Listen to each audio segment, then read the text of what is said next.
3 sujets. La planification et des arbres dans la ville.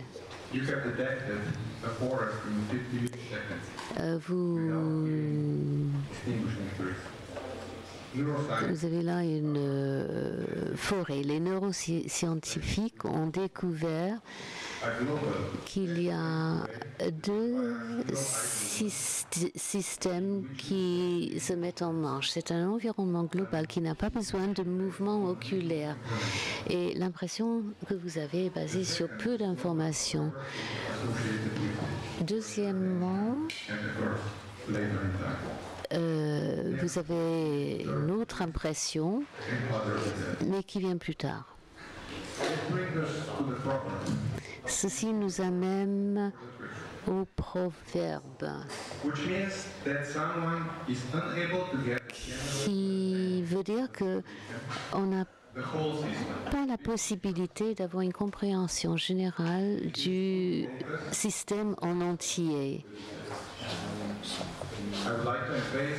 Et j'aimerais vous dire que quand on commence à parler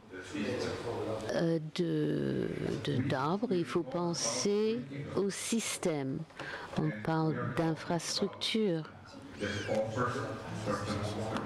Et on parle d'un système qui est complexe. La planification des systèmes est un processus complexe.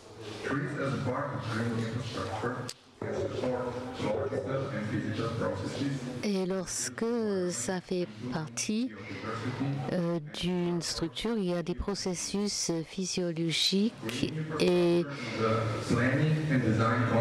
perceptifs qui font appel au sens. Alors là, vous avez des zones vertes avec des infrastructures qui remplissent une fonction écologique et sociologique. En Slovénie, le pays est recouvert à 60% de forêt. Donc on est premier en Europe.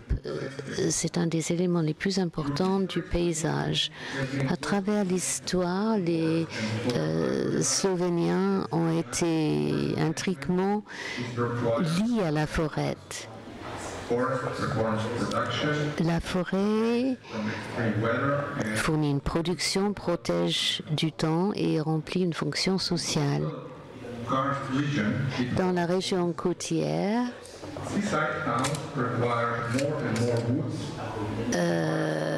les forêts ont été exploitées. Il a fallu recueillir de plus en plus de bois pour se chauffer et construire des bateaux. Et à cause de l'augmentation de l'exploitation des forêts, des zones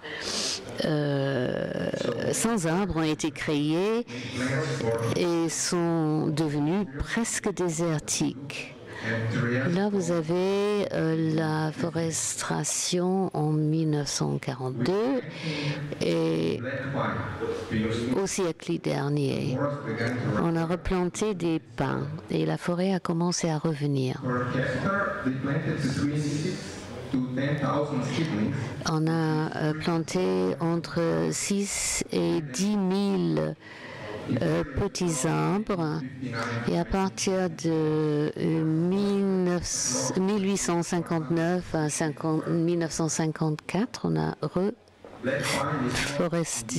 refait des forêts sur plus de 60 kilomètres.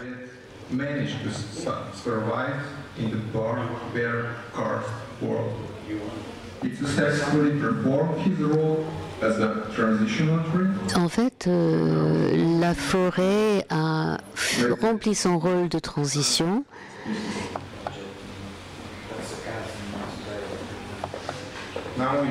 Et maintenant,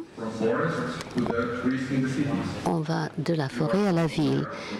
Vous savez tous le bénéfice que l'arbre apporte à la ville. Il crée un habitat naturel, protège de la pluie. Mais ce n'est pas assez juste de planter un arbre. Il faut savoir pourquoi vous le plantez et le rôle qu'il va remplir. C'est pourquoi ce livre a été publié. C'est un livre qui contient des instructions pour la conception et des arbres en milieu urbain. De notre temps, il y a des problèmes en sous-sol parce qu'il y a des câbles et il faut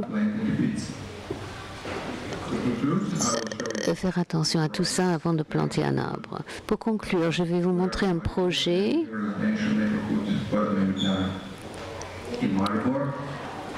Nous sommes à Maribor et la question principale était comment assurer la mise en place des arbres au bord de la route et consolider la zone. Alors là, vous avez des drains en béton qui ont été mis en place. Il y a évidemment le problème du sel en hiver et d'eau en été. Et on a donc mis en place un système d'irrigation au sous-sol.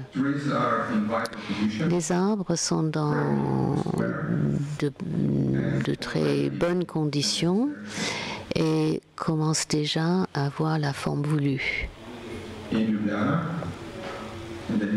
À Ljubljana, dans un